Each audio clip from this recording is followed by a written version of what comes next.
light. Darkness is the light. Out of the shadows of my life. In the darkness is the light. Hello, everybody, and welcome once again to the So Weird podcast. I'm Kat. I'm Melissa. And I'm Jimmy. And this time we are discussing Season 3, Episode 15, Grave Mistake. Yeah, this is an episode where I just cannot decide if I like it or not. It's a very weird one. I really liked this episode. I thought it had a lot of funny quirks about it and one-liners, and I loved their facial expressions in the episode. I don't know, I have a bunch of funny stuff I want to point out. It is one of my preferred episodes from Season 3. I think part of it might have to do with this being one of the episodes that I'd recorded when So Weird was still on the air. I recorded it when it was airing at 2 in the morning one night. So I've watched it so many times, but this is one that never gets old for me, and I still enjoy it to this day. Agreed. Do you remember watching this episode for the first time when it first aired? No. I remember really early on, I think I do, I remember my bedroom at that time, when I feel like I have the memory of watching this for the first time, yeah. Because I remember seeing the promo for this episode with, the most vivid scene that sticks out to me is the scene where we see the ghostly footsteps at night and the wind chimes falling down. I remember seeing that promo on Disney Channel and being so excited because this was the first episode that had aired in a long time. So I hadn't been sure that they were still making new episodes. It was so weird at the time. So I remember being really excited. There is some kind of creep factor to it, which is good. It says trying to figure out what the ghost is or who the ghost is. Annie being out of the bedroom at night trying to figure out what the noises are coming from.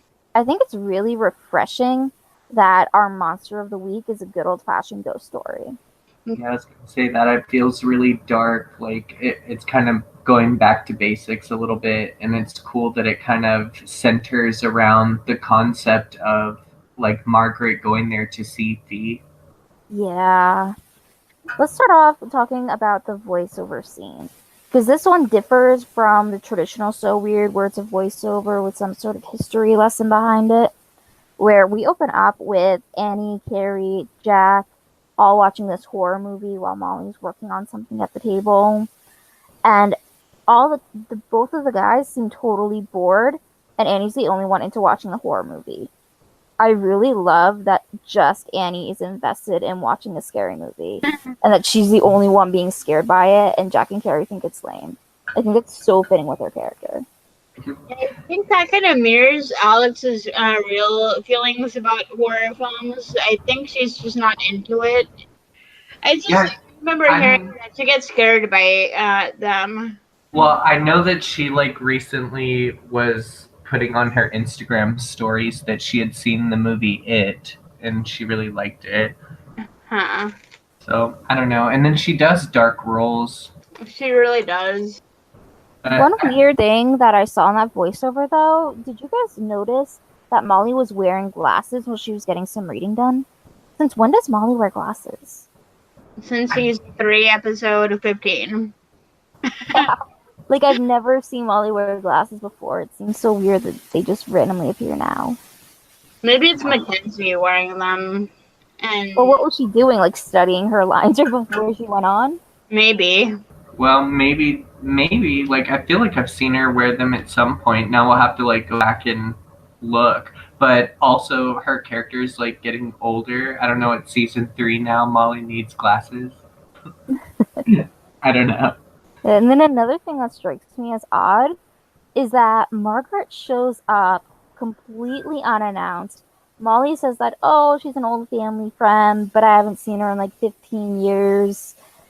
And she's able to show up to the house unannounced looking for Fee, but if she's able to know that they had moved houses and exactly where to find them, how does she not know that Fee's away at her aunt's house? Well, I caught that what she said was Margaret and she hadn't seen each other for 4 years. and they hadn't talked for the last couple of months, but that Margaret had been living in Sarasota, Florida for the last 15 years. Oh, okay, that makes sense. Yeah, but they hadn't spoken for the past couple months. So she does still talk to Molly. When they were in the kitchen scene, Molly says all of that. That we haven't talked for a couple of months, and she's known my family for ages. She's lived in Sarasota, Florida for the last 15 years. But still strikes me a little bit odd, though, that she knows that they moved, but Molly didn't tell her that Fee's not with them anymore. Like, as a mother, when you're talking to your friends, like, wouldn't you want to talk about what your kids are up to? Especially if she's an old family friend. Right. And she knows enough about Fee and been around enough to know Fee's into the paranormal. So it's like, if they were talking a couple months ago and she told her the new address, she should have known Fee wasn't there yet. But maybe she didn't realize, like, the long term or how long the term was because they hadn't spoken in a few months. I don't know. Yeah, or maybe she was just old and forgot. Yeah. That said, I really love the character Margaret. She was one of my favorite side characters ever introduced to the show. Probably my favorite side character from season 3 in general. She is such a gem. Yeah, I definitely agree with that. I mean, of the things that this episode got right for me, it's definitely Margaret. Yeah, she's bubbly and funny. Yeah, I just love how quirky she is. Yeah, and she's actually still acting. She was just in a project this year. It was 50 Shades Freed, which is like what, the third movie in the 50 Shades trilogy or whatever that is. And she was also in Diary of a Wimpy Kid. But it's sad to note that the man who plays her husband, Walter, he's played by David Glyn Jones, and he started acting in 1971, but he died in 2013, September 19th of 2013. And he last acted in 2005, so that's a large gap. He was retired. What's the name of the actress who plays Margaret again? Maxine Miller. Yeah. Okay. She was also in the pilot episode of the TV show Party of Five, which was a popular show in the 90s.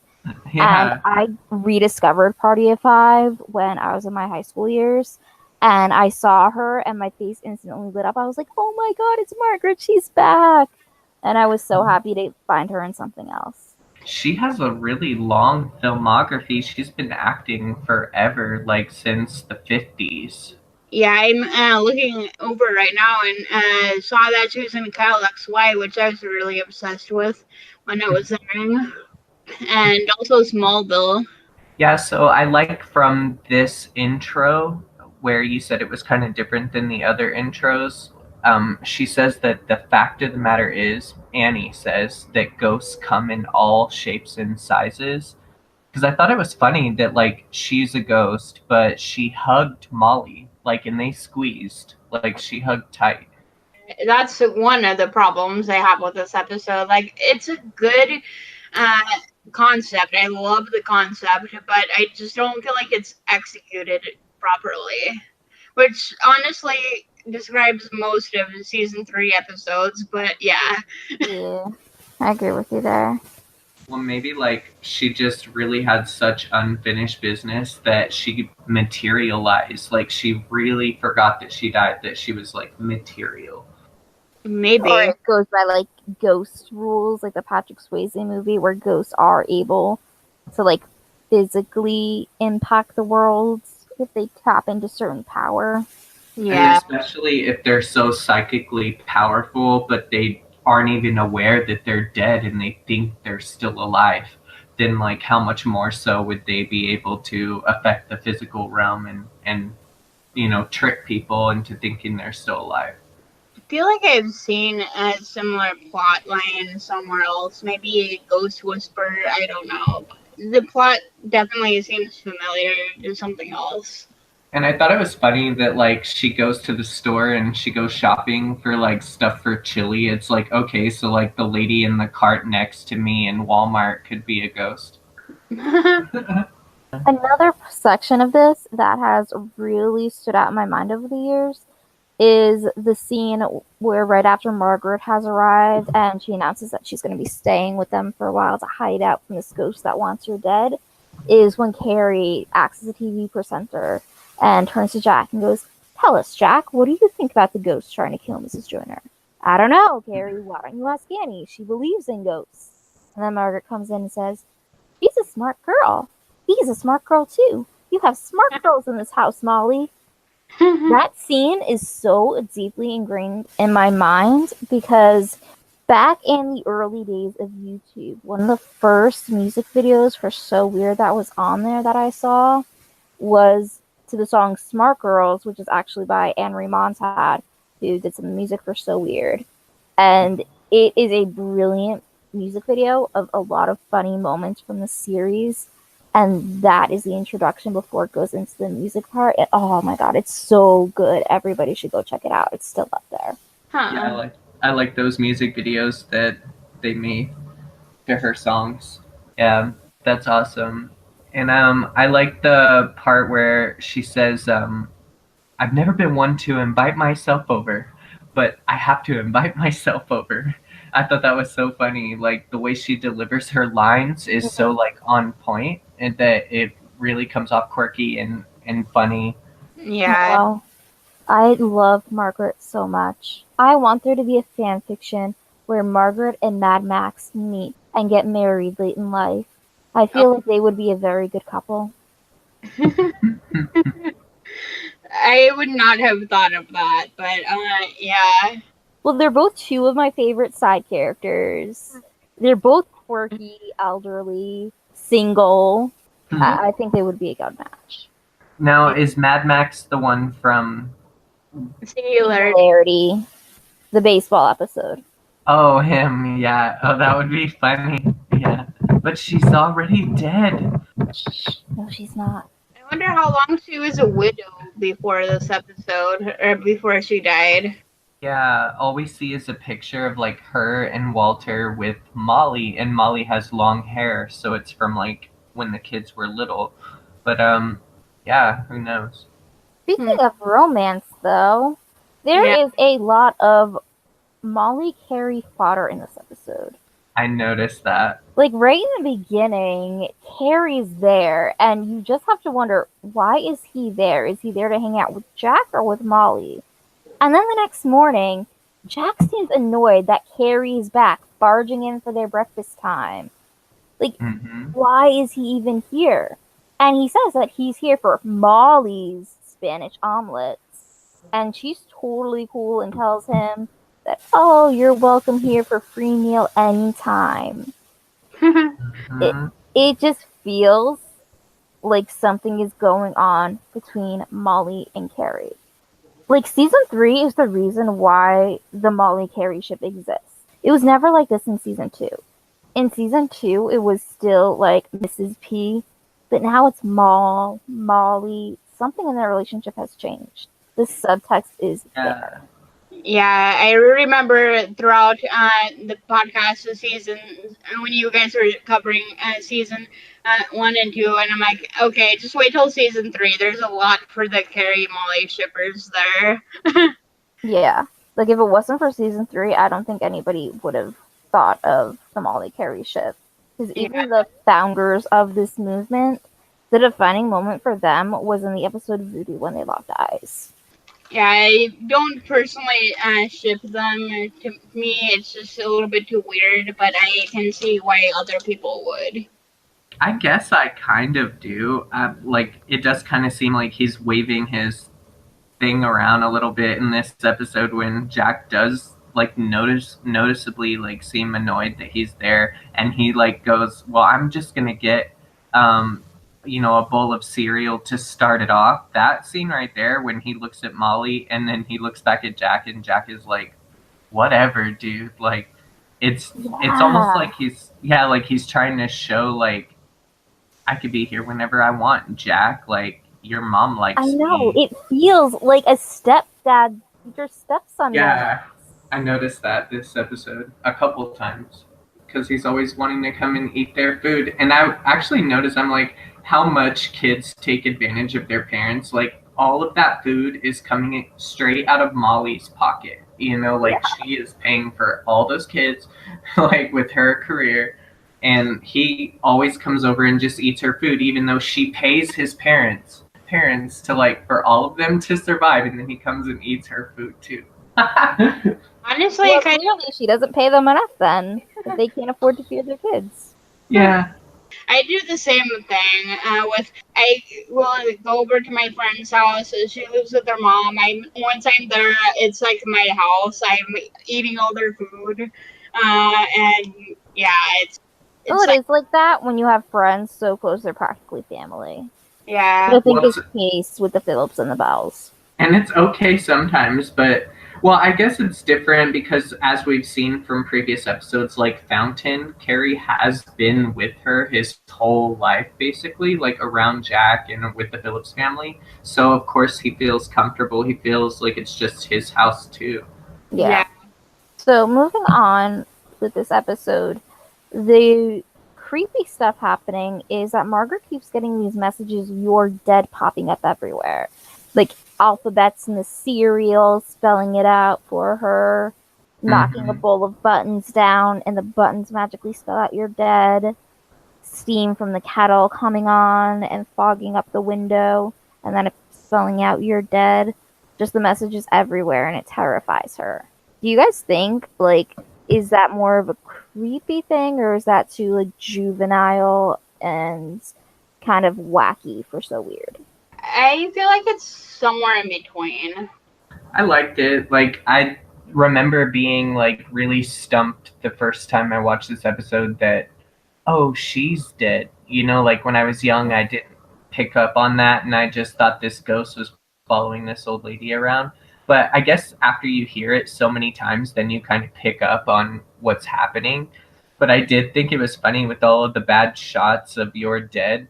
Like, clearly somebody put those buttons like that, or made the chili or the cayenne pepper like look like that. But then when she poured all the cereal in the bowl, there was so much freaking cereal in there. Yeah, that was just bad editing. Yeah. Like, they should have showed her eating, included more of a conversation, and then she looks down.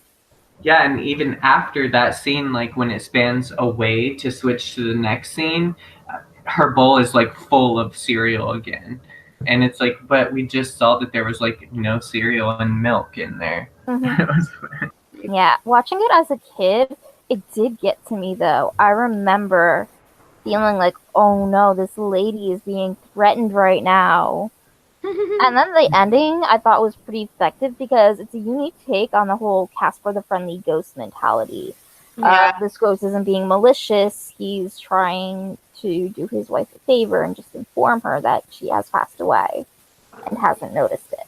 And I did like the writing of the episode for this age group that it's, for, because, like, I like how they strategically placed early on in the episode where she says that she had made a promise to him when they were young that they would be buried right next to each other, and she, like, never broke a promise to him, and then it just kind of moves on from there. But then finding out later that the mistake of why she's still alive, I really like how that tied everything together. Yes, and that even ties into the episode. Grave mistake. Literally, she was put in the wrong grave. Yeah, one thing I don't like though is the timing. Like, Walter said that she died 5 days ago and she was buried in the wrong grave. And I'm guessing the mistake was fixed. That's why I don't know. But 5 days is an awfully short time period. Like, I feel like most people would have a funeral and then they get buried after the funeral. Well, the funeral's usually the same day as the burial. Well, she also said she didn't have any family. That is true, but yeah, it's just timing for me. It's like, yeah, but maybe since she doesn't have any family, they did it quicker. So did they say if the issue was ever fixed of, like, her body being moved to the correct grave or cemetery? I don't think they fixed the physical body, but at the end of the episode, they fix her spirit and that her husband helps her enter the afterlife. So that's a resolution, but that's a good question. Yeah, I because assume Annie would fix it and like write a letter to the cemetery. you'd hope so, because you know how like that scene with Molly and Jack when they're like looking at photo albums and talking about how, you know, she knew Molly when Molly was little. Then they randomly find that brochure for Somerset Lawn Cemetery. And then when her husband comes, he says that she was actually placed in 12 Oaks Cemetery. Yeah. But I looked up both of those cemeteries and I didn't find any cemeteries with either of those names on Google. Well, of course you wouldn't, because they would have had to make it up in order to avoid litigation. Yeah. But I am glad that you mentioned that scene of Molly and Jack looking through photo albums, because that's such a cute, wholesome moment between those two. I feel Yeah. like we don't get enough Molly-Jack bonding in the series. Even in season 3, when it's just Molly and Jack. Yeah. That's a moment in the episode that I really like. It was cute. Any other highlights from this episode? I really like the quirkiness of her lines when he says, "You died from a heart attack," and then she's like, "That really hurt." Or when she's like, "Boy, did that hurt." Yeah, And- that one was great. And then he said that her spirit refused to go to the afterlife. And I guess it was because of the promise, right? Yeah. Yeah, that's where it really reminded me of a Ghost Whisperer episode, because there's at least one or two episodes in Ghost Whisperer where the spirit cannot move on and go into the light until they realize they're dead. For some reason, it just doesn't click with them, even though they can't talk to anybody except for Melinda, who is V's aunt, but also the main character, Ghost Whisperer. But yeah, it's a very interesting thing. Thy word is thy bond kind of thing. Yeah. The one thing that bothers me about the ending, though, is that Annie's the only one who knows the truth. I feel really bad for Molly at the end, because after Annie witnesses Margaret's spirit going off into the afterlife with her husband, she has to tell Molly, like, oh, Margaret left in a hurry. So then it's going to break Molly's heart when she learns the truth.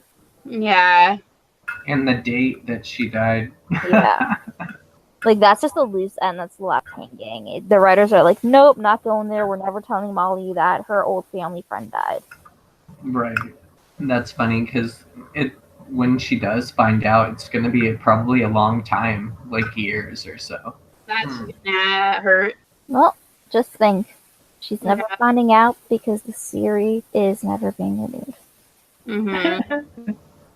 Yeah, but it was funny, like, I liked Annie's face when Miss Joyner was crying in the room, and she did a good job crying, and her screams, like, when she was startled, like, they were really, like, blood-curdling screams. Like, I really liked her voice. I think she had, like, just the perfect tone of voice for this type of acting and this type of drama. Yeah. But when she's crying, like, Annie comes in the room, and when she's like, "Oh, no matter where I go, the ghost is gonna follow me," and then Annie, like, mind you, Annie had already done the research and, like, looked back in the photo album and saw the picture of him and stuff, and then she already knew that the ghost was the husband, but she just went and did her homework. Like, she didn't even go and tell her. She's just letting her stay downstairs and cook. And then she's like, like, the way she looks to the side when the old lady is crying, and then she's like, "It's your husband." Like, she tells her, like, really nonchalantly and really late. Did you guys notice that? Yeah. Maybe she had to figure out a way to say it, because that's something. I just feel like it's something that's hard to tell somebody. Yeah, it seems like a really delicate matter. Yeah. And she's all crying, and Annie was like, "It's your husband." Like, geez, like, stop crying. Like, it was funny. That's because Annie is so bad at doing the fee thing. Yeah, and I thought it was funny, like, when she saw the ghost go into Margaret's room the first time, she runs and goes back to her room and pulls the covers over her head. If that were Fee, Fee would have been like, "Who said that?" You know, like Fee would have Yeah. not just ran to her room. Fee would have made sure she knew who that ghost was that night. Yeah. Yeah, I think Fee would have run after the ghost too. So yeah. And I love Margaret so much for being there to see Fee and being so upset when Fee's not there. Like, I feel you, Margaret. I feel you so hard. Right. When that was happening, I'm like, yeah, I feel like everybody is going to agree with that. Yeah, it was like fan service in a way. Yeah. Just like, where's Fee? Oh, darn it. You know? But it was cute the moment when she said, like, you have smart girls in this house, Molly. Because it kind of gives you the mind that, like, oh, Fee lives there. Don't forget, Fee lives here. You know? Like, she's Which coming still home. bothers me because Fee doesn't live there. Fee never lived there. She's going to come home to a new house and it's never going to be her room. It will always be Annie's old room. Oh my god, I just thought of that headcanon. And she's gonna be like so pissed off that Molly sold their house. That or Yeah. she'll be like, whatever, like I grew up and moved on with my husband and had 2 boys. Like, whatever. Yeah. I can see that. Right. That was a joke, by the way, because Cara Delizia, you know, went off and got She- married. I wonder, like, the show does just like kind of push that to the side of how that would make Fee feel, you know, because that house meant a lot to the Phillips family. Yeah. I did want to talk a little bit about the ending. Mhm. I liked when the very last scene when Annie is in the room, the guest bedroom where Margaret was staying, and then she pulls the covers back and Jack like thinks she did it. Like he's like, "Oh, you're busted. Is this where you've been practicing?" Which was kind of funny because it's like, okay, this is her bed. Like, was that Annie's bed? He was in Annie's room, huh? Yeah.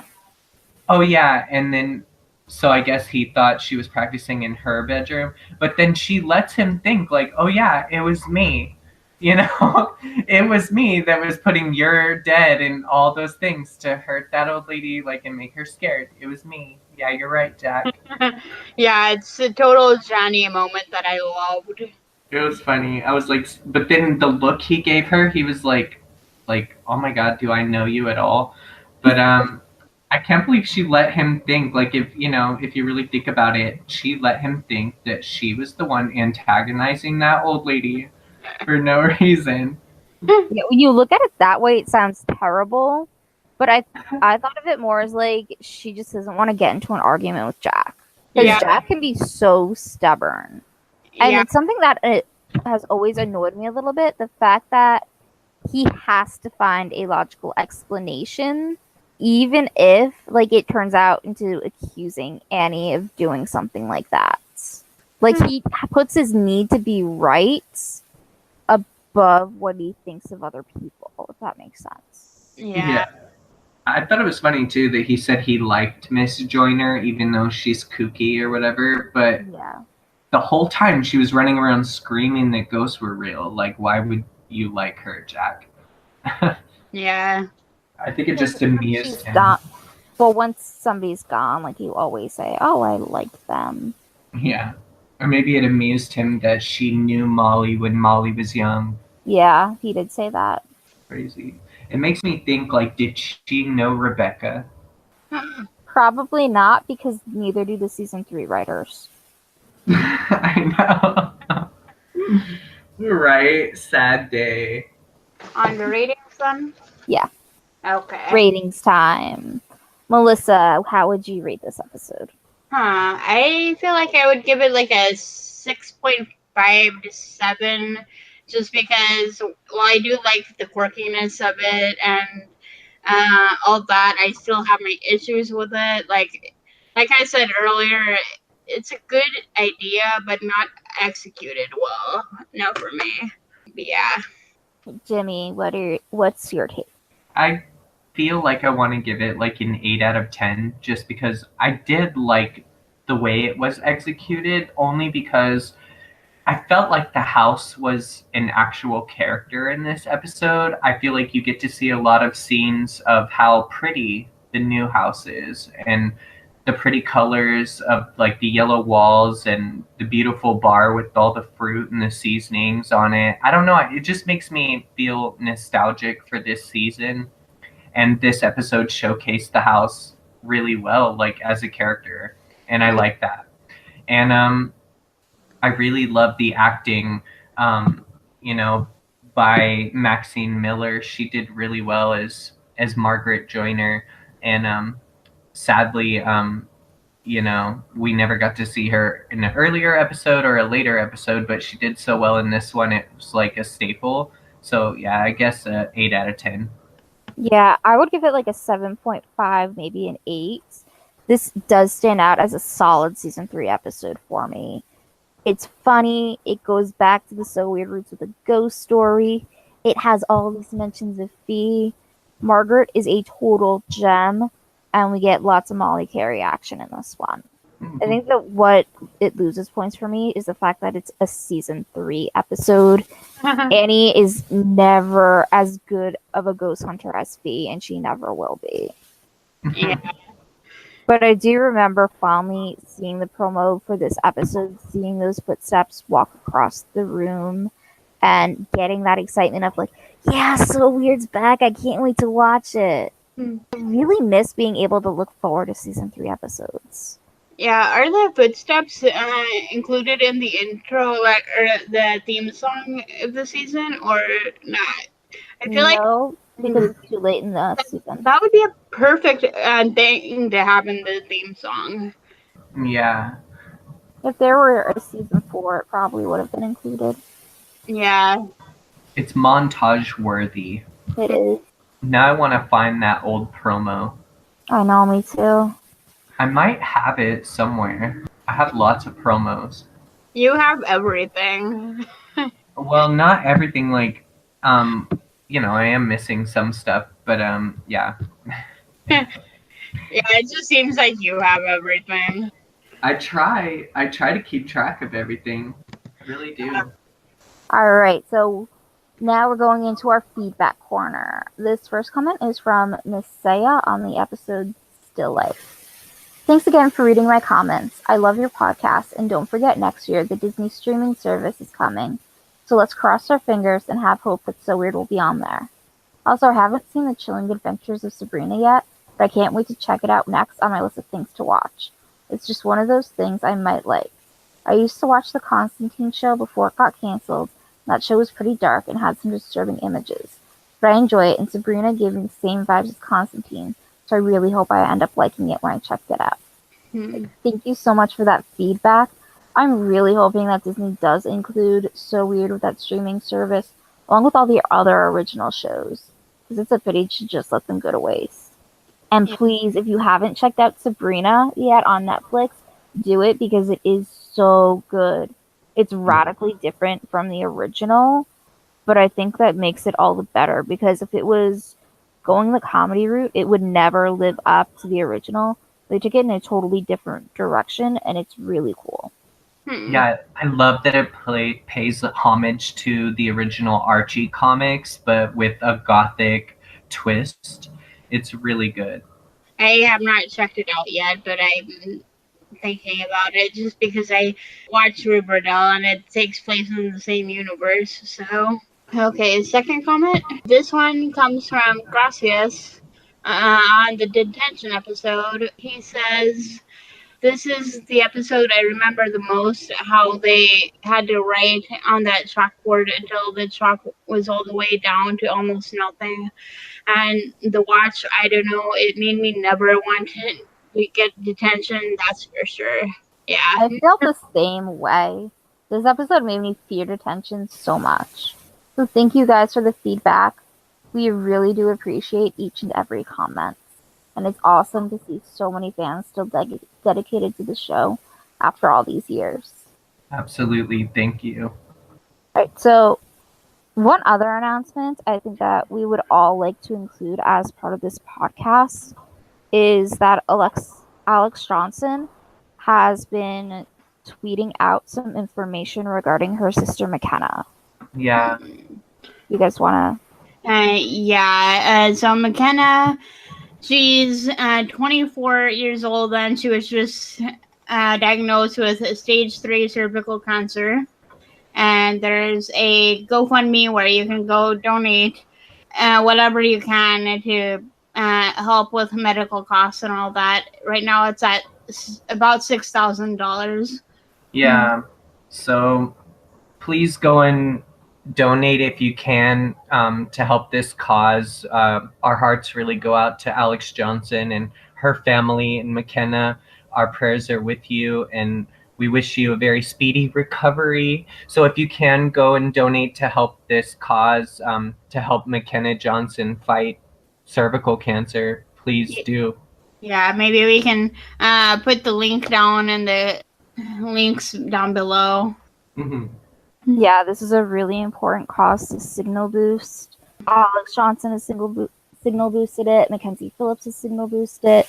So we're asking you guys as well, if you are able to help out, please do so. Yeah. Thank you. Yeah, thank you. Any other announcements? I'm thinking Disney is probably going to be rolling out the streaming service earlier in the year rather than later, just because everything's coming off of Netflix. It seems like all the Disney stuff. I We'll really see. hope it'd be so awesome if we could get this show back. Yeah. Alright, so if that's everything, Yep. thank you once again for joining us. This has been the latest episode of the So Weird podcast. I'm Kat. I'm Melissa. And I'm Jimmy. Keep the faith and never give up on So Weird. So your boyfriend beats the hell out of your face, and you kick him out, but you let him in the very next day, and you ask for advice cause you know I will stand by. But sometimes I do wonder why I try.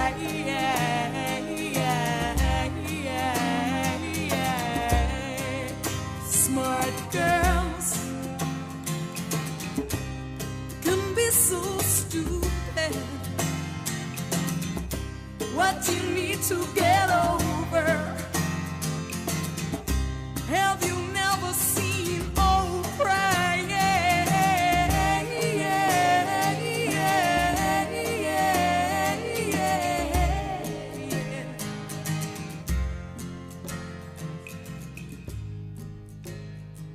And you wanna travel, wanna see the world, but you're wrapped in chains because you are his girl.